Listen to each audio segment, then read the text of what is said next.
Mystery of Doraemon தான் பார்க்க போறோம். இந்த மிஸ்ட்ரி பாத்தீங்கன்னா நோபிதா ஏன் அவனோட டெஸ்ட்ல 0 மார்க் எடுக்கிறான். ஒரு டெஸ்ட்ல அவன் 0 மார்க் எடுத்தா கூட பரவாயில்ல, ஆனா எல்லா டெஸ்ட்லயும் சொல்லி வச்ச மாதிரி அதே 0 மார்க் எடுக்கிறான். எவ்வளவு நல்லா படிக்கலனா கூட அவன் 1 மார்க் கூட எடுக்க மாட்டான். இந்த அன்சால்வ்டு மிஸ்ட்ரியை பத்தி தான் நம்ம இன்னைக்கு பேச போறோம். சோ இந்த வீடியோவை ஸ்கிப் பண்ணாம கடைசி வரைக்கும் பாருங்க. இன்னும் நம்ம சேனலை சப்ஸ்கிரைப் பண்ணா சப்ஸ்கிரைப் பண்ணி பக்கத்துல இருக்க பெல் ஐகானை கிளிக் பண்ணிக்கோங்க. மறக்காம சப்ஸ்கிரைப் பண்ணுங்க. வாங்க வீடியோக்குள்ள போகலாம். என்னடா ஒரு படிக்காத பையன் அவன் ஸ்கூலுக்கு போயிட்டு எல்லா ஆன்சரையும் தப்பா எழுதினா கூட கண்டிப்பா ஒரு 15 மார்க்காவது வரும் 100க்கு. ஆனா நோபிதாக்கு வர क्वेश्चंस ஃபுல்லாவே choose the correct answer true or false அந்த மாதிரி தான் இருக்கும். அதுல நோபிதா எதுவுமே தெரியாம போயிட்டு எக்ஸாம் எழுதினா கூட அவனுக்கு கண்டிப்பா ஒரு 30 மார்க் ஆவரேஜா வந்துரும். அதுவும் அவன் எல்லாத்துக்கும் ஃபால்ஸ் போட்டா கூட கண்டிப்பா அவனுக்கு ஒரு 50 மார்க் ஆச்சு வந்துரும்னு வெச்சுக்கோங்களேன். சூஸ் தி கரெக்ட் ஆன்சர் வெச்சா கூட கண்டிப்பா அவன் எல்லாத்துக்கும் அவனுக்கு தெரியாத ஒரு ஆன்சரை தான் எழுதுவான். ஆனா அதுல கூட பாதி கரெக்டா இருக்கிறதுக்கு வாய்ப்புகள் அதிகமாவே இருக்கு. அவன் என்னதான் படிக்காம போய் எக்ஸாம் எழுதினா கூட அவன் பாஸ் ஆகிறதுக்கு நிறைய சான்ஸ் இருக்கு. ஆனா அவன் எல்லாத்தையுமே தப்பா எழுதிட்டு எப்படியா 0 மார்க் சொல்லி வச்ச மாதிரி எடுக்கிறான். டோரேமான்ல ஒரு எபிசோட், அந்த எபிசோட பாத்தீங்கன்னா நோபிதா 5வது வயசுக்கு போவான். அவன் போயிட்டு அங்க ஒரு கேள்வி கேட்பாரு ஒருத்தர். அவர்கிட்ட எல்லாத்துக்கும் ஒரு ஜீனியஸ் மாதிரி ஆன்சர் பண்ணுவான். ஏன்னா அவன் தான் 10 வயசுல இருந்து 5 வயசுக்கு வந்திருக்காள. சோ அவனுக்கு 5 வயசுக்கான எல்லா பதிலும் தெரிஞ்சிருக்கு. அப்ப அவனுக்கு பேசிக் எல்லாமே 10 வயசுல தெரிஞ்சிருக்குன்னா அவன் கண்டிப்பா ஒரு ஆவரேஜான மார்க்காவது அவன் எடுக்கணும். ஆனா அவனுக்கு ஏன் எல்லா எபிசோட்ஸ்லயும் 0 மார்க்கே கொடுக்குறாங்க அப்படின்னு சொல்லிட்டு தெரியல. இந்த ஒரு போட்டோவை பாருங்க. இதுல நோபிதாவோட அம்மா நோபிதா வச்சிருக்காங்க. எதுக்குன்னா அவன் 0 மார்க் எடுத்ததுக்காக. கொஞ்சம் நீங்க நல்லா கவனிச்சு பாருங்க. அதுல என்ன எழுதிருக்கு அப்படின்னு சொல்லிட்டு 2 + 2 × 5 அப்படின்னு சொல்லிட்டு எழுதிருக்கு.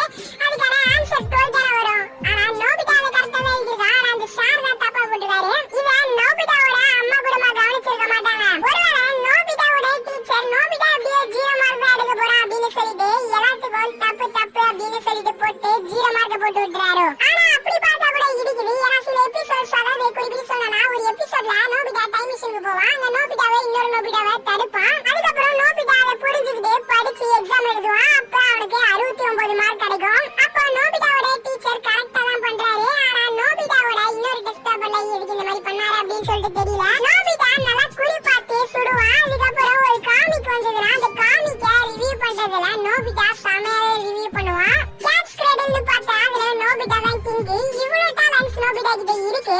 ஆனா நோபிதா ஏன் டெஸ்ட்ல மட்டும் 0 மார்க் எடுக்கிறான்? சரி, இதுக்கும் டெஸ்ட்டுக்கும் என்ன சம்பந்தம் சொன்னீங்கன்னா டோரேமான் கிட்ட இருக்கிற டிவைஸ் எல்லாம் யூஸ் பண்றதுக்கு ஒரு தனி டேலண்ட் தான் வேணும். ஆனா அதுவே நோபிதா பாத்தீங்கன்னா அதெல்லாம் அசால்ட்டா யூஸ் பண்ணுவான். டோரேமானோட கேட்ஜெட்ஸ் ஆபரேட் பண்றதுக்கு ஒரு தனி நாலேஜ் இருக்கணும். அந்த நாலேஜ் பாத்தீங்கன்னா நோபிதா கிட்ட இருக்கு. இவ்வளவு டேலண்ட வச்சுட்டு ஒருத்தன் எக்ஸாம்ல 0 மார்க் தான் எடுப்பானா? சரி, இப்ப இதுக்கான ஒரு ஆன்சரை பார்ப்போம். ஆனா இந்த ஆன்சர் அவ்வளவு தெளிவாலாம் இருக்காது. நோபிதா கிட்ட எல்லா டேலண்ட்ஸும் இருக்கு. அதாவது படிக்கிற திறமையும் அவனுக்குள்ள இருக்கு. ஆனா இதெல்லாம் புஷ் பண்ண யாராவது ஒருத்தர் இருக்கணும். அதுக்குதான் சிவாஷி டோரேமானை அனுப்பிச்சு விட்டுருக்கான். நீங்க எக்ஸாம்பிளுக்கு குட் பை டோரேமான் அப்படின்னு சொல்லிட்டு ஒரு எபிசோட எடுத்துக்கோங்க. அதோட எக்ஸ்பிளனேஷனும் நாளைக்கு வந்துரும். அதுல டோரேமான் நோபிதா விட்டு போயிடுவான். அதுக்கப்புறம் நோபிதா பாத்தீங்கன்னா வாலிபாலும் சூப்பரா விளையாடுவான். நோபிதாக்குள்ள எல்லா டேலண்ட்டும் இருக்கு. ஆனா அதை புஷ் பண்ண ஏதாவது ஒரு ஸ்பார்க் தேவை. அதுதான் நம்ம டோரேமான். ஆனா இந்த ஒரு பதில் பாத்தீங்கன்னா தெளிவாவே இல்ல. ஏன்னா நோபிதா என்னதான் அவனுக்குள்ள டேலண்ட் இருந்து புஷ் பண்றதுக்கு யாராவது தேவையா இருந்தாலும் கண்டிப்பா அவன் 0 மார்க் எடுக்க மாட்டான். ஒரு 10 மார்க்காவது எடுக்கணும். இதுக்கான பதில் பாத்தீங்கன்னா ஒரு பெரிய மர்மமாவே தான் இருக்கு.